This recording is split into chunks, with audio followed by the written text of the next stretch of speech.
হ্যাঁ সঞ্জিতা, তুমি বলো যে এই এক্সরেতে আমরা কি দেখতে পাচ্ছি এখানে? স্যার এখানে হ্যাঁ বলো। রাইট সাইডে স্যার একটা প্লুরাল ইফিউশন আছে, মানে অ্যাঙ্গেলটা অবিটারেটেড অপাসিটিতে না, ডেন্স অপাসিটি, তো রাইট প্লুরাল ইফিউশন। এখন আমাকে যখন চেস্ট এক্সরে দেওয়া হয় তাহলে এই কনসলিডেশন, প্লুরাল ইফিউশন, নিউমোথোরাক্স এগুলি দেখেই যেন স্যাটিসফাইড না হয়ে যায়। আমাকে ওভারঅল থরো একটা স্ক্রিনিং করতে হবে উইদিন দ্য চেস্ট। মনে করো হার্টের বর্ডারে কিছু আছে কি না, বিহাইন্ড দ্য হার্ট কিছু আছে কি না, প্রতিটা এরিয়া তোমার স্ক্যান করতে হবে। আউট অফ দ্য চেস্ট ওয়াল, এখানে সাবকিউটেনিয়াস টিস্যুতে, সফট টিস্যুতে কোনো অ্যাবনরমালিটি আছে কি না, সাবকিউটেনিয়াস ইনফেকশন আছে কি না সেটা। এরকম আমরা out of chest, outside of the chest কখনো কখনো ডেফিনিট ফাইন্ডিং কিন্তু মিস করে ফেলি। যেমন মনে করো এই এক্সরেতেই তুমি এইটা কি পাচ্ছে, নেকটা কেমন সোলেন হয়ে আছে না, তার মানে পেশেন্ট হ্যাজ গয়টার। এই রিলেটেড আর কোনো ফাইন্ডিং আছে কি না? যেহেতু গয়টার আছে, দেখো এই যে টাকিয়াটা কিন্তু কম্প্রেসড হয়ে আছে, তাই না? প্রথমে তুমি গয়টার দেখবা, তারপরে চিন্তা করবা যে টাকিয়ার অবস্থাটা কী। অথবা তোমার চোখে যদি এমন হয় যে পড়লো টাকিয়াটা কম্প্রেসড, তখন প্রশ্ন করতে হবে কেন কম্প্রেস। তখন আশেপাশে দেখবা যে ও পেশেন্টের তো গয়টার আছে, তাই না? তবে এই পেশেন্টের গয়টার আছে, প্লুরাল ইফিউশন আছে। গয়টারের তো মেলিগন্যান্ট ট্রান্সফরমেশন হতেই পারে। পেশেন্টের বয়স কত এখানে? না 50 ইয়ার না, এই ওনার বয়স কত? আরেকটু বেশি হবে। ওনার মুক্তিযুদ্ধের সময় বয়স কত ছিল? যুদ্ধের সময়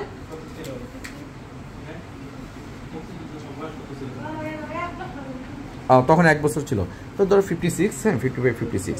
তাহলে গয়টার মেলিগন্যান্ট কনফার্মেশন হতে, মানে কনভার্সন হতে পারে, ট্রান্সফরমেশন হতে পারে, সেখান থেকে মেটাস্টেসিস হতে পারে, অথবা হয়তো এটা বিনাইন, এখানে আদার কজেস অফ প্লুরাল ইফিউশন, মেলিগন্যান্সি হোক, টিউবারকুলোসিস হোক, প্যারানিউমোনিক হোক, সেটা আমার হিস্ট্রির উপর নির্ভর করবে। তো সিমিলার দেখো এখানে প্লুরাল ইফিউশন, এই দেখো টাকিয়াটা কীরকম ন্যারো হয়ে আছে। তোমার টাকিয়াল ন্যারোয়িং এবং এই যে তার যে mass soft tissue shadow in the neck, এটা কিন্তু তোমার চোখে পড়তে হবে। এরপর আমরা দেখি তারপরের এইটা, তারপর কী হলো, ফ্লুইড কিন্তু আরও বেড়ে গেল, তাই না? এই যে দেখো এখন মেসি প্লুরাল ইফিউশন। আমি কি এটাকে কলাপস বলবো? আর মেলিগন্যান্সি তো কলাপসও করতে পারে। আমি কলাপস বলবো না এই কারণে যে দেখো হার্ট কিন্তু শিফট হয়ে গেছে, অপোজিট সাইডে শিফট হয়ে গেছে। এখানে তোমার এই দিস ইজ কার্ডিয়াক বর্ডার, এবং সেটা অ্যাটলিস্ট সেম সাইডে তো যায় নাই। এবং মেসিভ ইফিউশন, আগে কম ফ্লুইড ছিল, এখন সেটা অপেক হয়ে গেছে, টাকিয়াকে, হার্টকে তোমার অপোজিট সাইডে তোমার পুশ করেছে। সুতরাং এটাকে আমরা কলাপস বলবো না। মেলিগন্যান্সিতে কলাপসও হতে পারে। আমরা কেন বারবার মেলিগন্যান্সি বলতেছি, মেলিগন্যান্সি নাও হতে পারে। যদি মেলিগন্যান্সি হয়, ইভেন টিউবারকুলোসিসও তোমার প্লুরাল ইফিউশন করতে পারে, কলাপস ফাইব্রোসিসও করতে পারে, প্যাথোলজি যাই হোক। তো এটা আমরা বলবো প্লুরাল ইফিউশন, নট কলাপস। এবং সেটা খুব র্যাপিডলি বেড়ে গেছে, সেই জন্য মেলিগন্যান্সিটা আমাদের ইনটিউশনে বারবার আসতেছে, হ্যাঁ প্রায়োরিটি বারবার আসতেছে যে এত দ্রুত ইফিউশন বেড়ে গেল।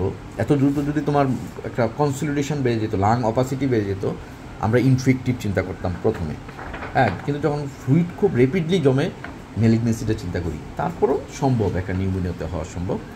তখন ওনার কী করলো যে ফ্লুইড অ্যাসপিরেট করলো, অ্যাসপিরেট করার পরের এক্সরে হলো এই যে এটা, তাই না? এটা জি জানিন, হ্যাঁ বলো, তুমি বলো এখানে কি পাচ্ছ? স্যার এখানে হচ্ছে ফ্লুইড অ্যাসপিরেট করার সময় হয়তো বা আয়োটোজেনিক নিউমোথোরাক্স হয়েছে, এখানে হাইড্রোনিউমোথোরাক্স। এখানে নিউমোথোরাক্সের পক্ষে কি পাচ্ছ? স্যার এয়ার ফ্লুইড লেভেল দেখা যাচ্ছে। আর কি পাচ্ছ? আর হচ্ছে collapse lung margin. Very good, collapse lung margin. এই যে কোলাপস লাং মার্জিন কখনো কখনো কিন্তু একটা টিউমারের মতো মনে হয় না যে এখানে একটা টিউমার বা মাসলেশন। আসলে এটা মাসলেশন না, এটা তোমার কোলাপস লাং। এবং সেই collapse, within the collapse lung abnormal কোনো প্যাথোলজি অনেক সময় থাকতে পারে, সেটা মাস হোক, টিবি হোক, পেচিওপাসিটি হোক, সেটা পেতে পারো। But this is collapse lung with or without the underlying pathology থাকতে পারে, সেটাও তোমাকে মাইন্ডে দেখতে হবে। এখানে দেখো যে কোনো ব্রঙ্কোভাস্কুলার মার্কিং নেই, তো যখন তুমি এরকম একটা হরিজন্টাল লেভেল পাবা, ফ্লুইড লেভেল পাবা, তোমাকে চিন্তা করতে হবে উপরে হয়তো এয়ার থাকবে, থাকা উচিত। That may be কেভিটি, that may be মানে হাইড্রোনিমোথোরাক্স, তাই না? এখানে তো কেভিটি হওয়ার প্রশ্ন ওঠে না। পুরো বিরাট মানে পুরোটা এরিয়া জুড়েই উপরে বাতাস, নিচে পানি, এবং এয়ার লেভেল, বাতাস এবং এয়ার, এই দুইটা সবসময় সেম মার্জিন লাগবে, সমুদ্র সমতলের মতো, তাই না? এক রকমের স্ট্রেইট লাইন। আরেকটা জিনিস আছে আমাদের ট্রাকিয়াতে হচ্ছে স্টেনোসিস হ্যাঁ, সেটাই যে তোমার একই সঙ্গে আমরা ধরো তুমি কলাপস লাং মার্জিন পেয়েছো, তুমি হরিজন্টাল ফ্লুইড লেভেল বলতেছো, তুমি হাইপার ট্রান্সফিউসের লাং ফিল বলতেছো, তখনই তোমার মধ্যে একটা স্যাটিসফ্যাকশন চলে আসবে, সব পেয়ে গেছে। কিন্তু এই তিনটার জন্য হয়তো 3 মার্ক, সাথে আরও 2 মার্ক আছে।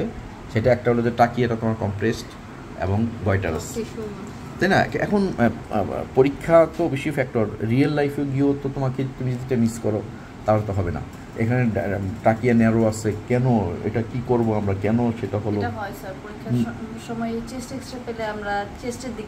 চেস্টের দিকে তাকাই, অথবা গয়টারের দিকে তাকালে এটা চোখে পড়লে এটা পড়লো না, আবার এটা পড়লে ওইটা পড়লো, ওইটা যাতে না হয়। তোমাকে একটা পুরো একটা চেকলিস্ট মাথার মধ্যে থাকতে হবে যে আমি ফাইন্ডিং পাওয়ার পরেও ওই পয়েন্টগুলি আমি মিস করব না চেক করার জন্য, ঠিক আছে? আমরা রিয়েল লাইফে দেখতে পাচ্ছি যে একটা multi nodular goitre, most likely with malignant transformation causing rapidly developed pleural effusion. তাহলে সিটি স্ক্যানে আমরা কি দেখতে পাচ্ছি? এটা বেশ আগের করা, ডেফিনেটলি গয়টার, এই যে গয়টারের মাল্টিনোডুলার গয়টারের চেহারাটা দেখো জিজারিন কেমন হয়, হেটারোজেনাস সেটা, তাই না? এবং টাকিয়াটা দেখো, টাকিয়ার শেপ কিন্তু চেঞ্জ হয়ে গেছে, ডিস্টোর্টেড হয়ে গেছে, নর্মাল রাউন্ড শেপটা কিন্তু আর নাই, তাই না? চ্যাপ্টা হয়ে গেছে। So this is goitre. এটা হয়তো তোমাকে চেস্ট মানে চেস্টের সিটি দিলে, বুকের সিটি স্ক্যান দিলে তুমি হয়তো প্লুরাল ইফিউশন রাইট সাইডে পেয়েই স্যাটিসফাইড হয়ে গেলা। এইখানে যে একটা গয়টার লুকে আছে সেটা মিস করলাম, তাহলে কী হবে? তোমার পরীক্ষা এটা পুরো ব্যাপারটাই মিস হয়ে যাবে। তোমাকে হয়তো দেওয়া হবে যে এই ইফিউশনের মোস্ট লাইকলি ইটিওলজি কী, তুমি হয়তো টিউবারকুলোসিস লিখে আসবে এখানে, তাই না? যদি তুমি এটা মিস করো, কিন্তু এইটা যদি মিস না করো তাহলে তোমার যেটা যে মেটাস্টাসিসটা মোস্ট লাইকলি, তারপরে তোমার অন্য কিছু আসবে, এরকম একটা হেটারোজেনাস। সেই জন্য তুমি এই ফাইন্ডিংটা পেয়েছো কি পাও নাই সেটা ইনডাইরেক্টলি কিন্তু অ্যাসেস করে নিবে। তোমাকে এখানে কী আছে জিজ্ঞেস করবে না, কিন্তু বলবে most likely cause of pleural effusion of this patient বা রাইট সাইডের প্যাথোলজি অফ দিস পেশেন্ট। তোমার এইটা চোখে না পড়লে তো তোমার ওইটা আর লেখা হবে না। So you must look all the points, একদম শুরু থেকে শেষ পর্যন্ত প্রত্যেকটা সেকশন। এমন হতে পারে পেশেন্টের অ্যাবডোমেনের মধ্যে এখন কোনো ফাইন্ডিং লুকে আছে, আমরা দেখার আগে জানি না, তারপরে আমাকে দেখতে হবে লিভারের মধ্যে হয়তো কোনো মেটাস্টাসিস লুকে আছে, এখানে নাই, তাহলে ওইগুলি যদি মিস হয়ে যায় তাহলে তোমার কমপ্লিট ডায়াগনোসিসটা হলো না।